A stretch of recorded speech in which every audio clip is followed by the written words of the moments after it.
Hey guys, Jack here, and today I'm bringing you some brand new Dishonored 2 PC footage. I went down to an event in London earlier today and got hands on with the sequel to the critically acclaimed 2012 action stealth game. If you haven't played the original yet, go and do it, it really is worth your time. But can Dishonored 2 reach the dizzy heights that the original game did?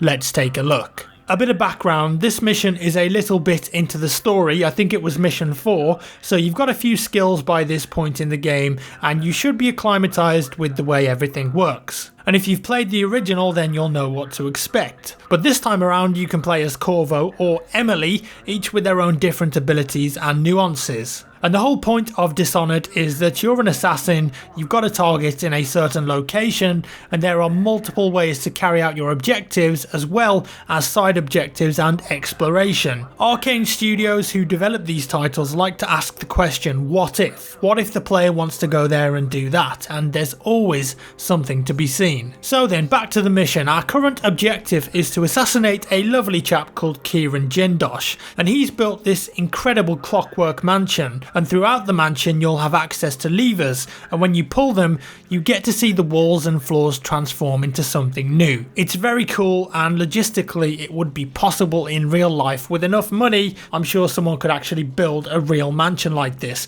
I'm looking at you, Mark Zuckerberg. Please do it. The level design is excellent and it all makes sense in its own way. We also have a secondary objective too, and that's to rescue Anton Sokolove. He's been captured by this dude and left to rot inside the mansion. You might remember him from the first game too if you blasted your way through that. Now, protecting the mansion are Clockwork Robots that Jindosh has created. They've got spikes for arms, pretty nasty, but if you blow their heads off they can't see and will only rely on sound to detect targets, lashing out at anyone or anything that they're alerted to. You can see the potential here for taking out enemies, can't you? I had several attempts at this level and I've recorded a loud action oriented playthrough of it, but also a stealthy version and chaotic version, and I'm going to walk you through these now, explaining what's going on as I go along. We're going to start things off with a bang, a bit of action. Let's take a look. Our first real challenge comes in the form of 2 red guards and a clockwork robot. We're going to use Corvo's bend time ability to move in closer for a double execution.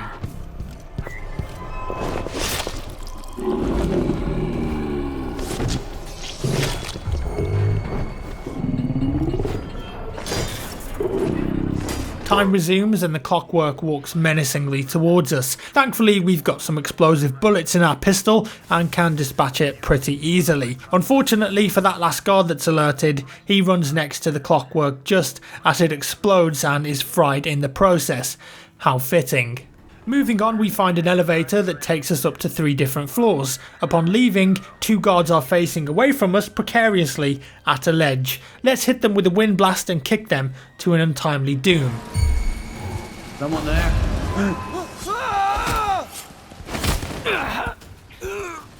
And now a stylish slide execution. You gotta look good while killing people, guys, come on. And as it turns out, we're near where Sokolove is being held now, our secondary objective, but he's trapped in a maze designed to test the Clockwork Robot's abilities. Let's get in there, use the pressure pads to move the walls around, and a few grenades should do the trick to deal with the robots.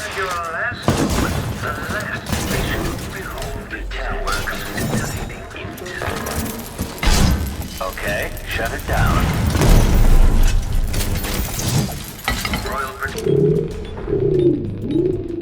Your explosive that just went off or one of my clockworks? Perfect. Let's get Sokolove up and carry him out of there and back to the carriage that we came in. On the way out though, we're ambushed by 3 guards. Nothing that a bend time and a sword can't fix.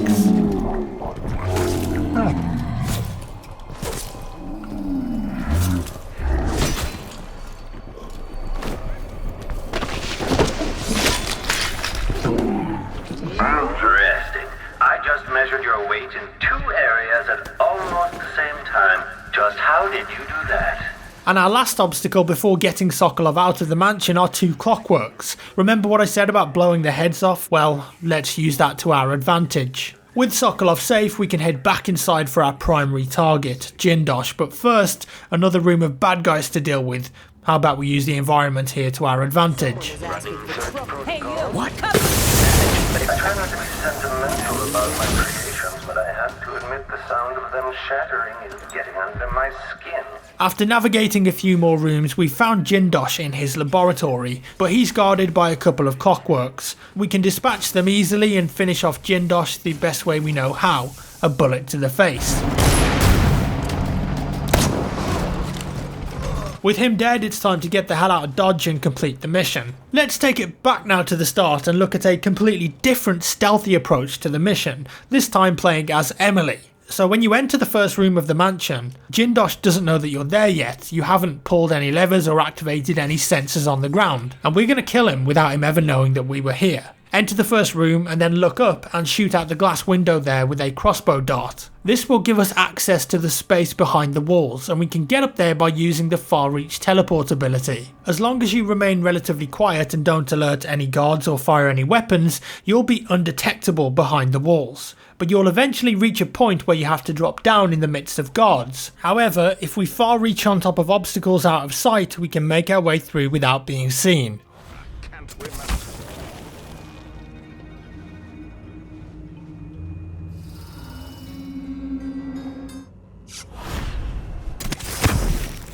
Heading out to the balcony here gives us another route to Jindosh. His personal secret elevator is down there on the ledge. As we ride it up, let's blink to the top of the elevator and avoid the Clockwork drone. When it's gone, move around the vents to get closer to Jindosh.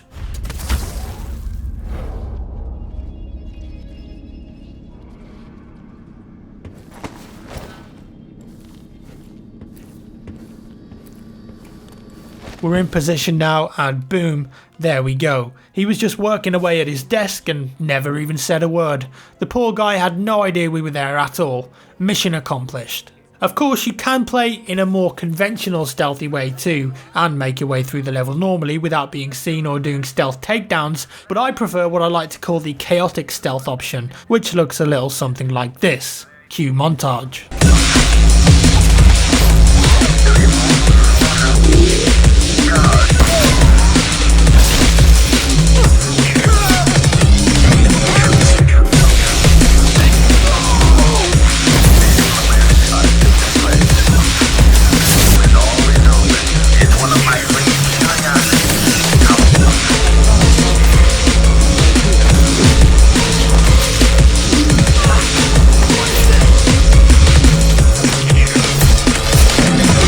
Definitely more chaotic than stealthy, but pretty cool nonetheless. Wrapping things up, I thought I'd show you this too. Being a stealth action game, you can actually complete Dishonored 2 without killing a single person, avoiding all of the guards and knocking the assassination targets unconscious or dealing with them in other ways. So how do we complete this level without killing Jindosh? Well, as you progress through the mansion, you pick up clues as to what kind of inventions Jindosh was working on. Turns out that one of them was a machine that wipes people's memories, and guess what, we can actually use that machine on Jindosh if we manage to power it up.